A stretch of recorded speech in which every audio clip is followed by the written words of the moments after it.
Shalom bagi kita semua. Perkenalkan, nama saya Tio Kartika Sembiring, NIM 191010190. Baik, di sini saya akan menjelaskan mengenai konsep dasar evaluasi pembelajaran.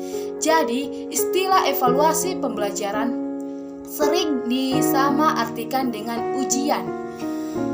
Meskipun sangat berkaitan, akan tetapi tidak mencakup keseluruhan makna evaluasi yang sebenarnya. Karena apa? Karena ujian atau tes hanyalah salah satu jalan yang ditempuh untuk menjalankan proses pembelajaran di dalam ruangan atau apapun yang akan dilakukan mengenai secara evaluasi kepada siswa yang akan diajarkan tersebut.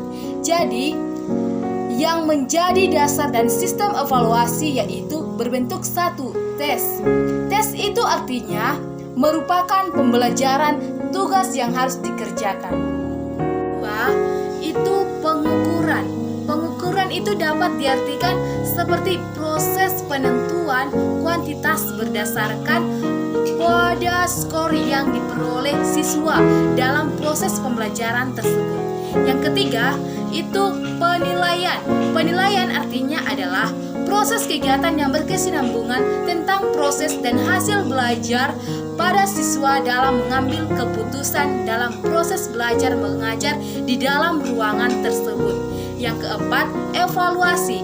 Evaluasi yaitu sudah semua yang akan dikerjakan atau yang sudah dinilai pengukurannya di dalam soal tersebut sudah dikoreksi oleh guru tersebut sehingga melakukan evaluasi.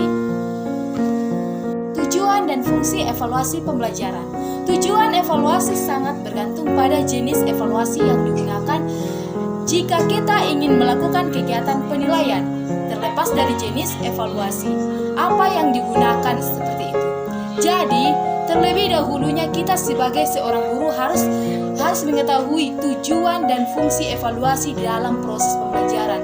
Tujuannya yaitu untuk mengetahui tingkat penguasaan peserta didik terhadap bahan yang telah diberikan atau materi setiap dalam proses pembelajaran. Yang kedua, untuk mengetahui selamat atau motivasi, bakat, minat, sikap peserta didik terhadap proses pembelajaran. Baik, adapun contoh evaluasi pembelajaran yaitu berbentuk satu, tes. Di dalam pembelajaran itu, guru memberikan atau mencoba untuk tes dalam bentuk soal kepada peserta didik dalam bentuk pilihan ganda. Dapat diartikan yaitu seperangkat alat untuk mengukur nilai yang benar atau nilai yang salah, dapat mengukur kemampuan siswa dalam proses pembelajaran tersebut.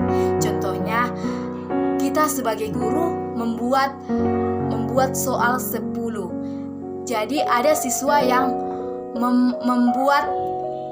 menjawab soal yang benar yaitu ada 8. Jadi skornya ada 8. Jadi diberikan nilai A. Jadi ada juga siswa yang mendapatkan nilai 4. Jadi skornya 4. Jadi yang nilai yang rendah ini maka diberikan pelatihan untuk mendapatkan nilai yang lebih bagus lagi atau remedial.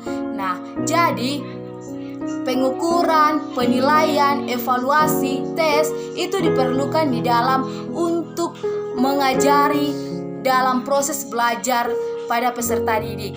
Jadi, jika tidak memiliki alat tes maka tidak bisa melakukan pengukuran. Jadi, jika tidak memiliki pengukuran maka tidak bisa melakukan penilaian.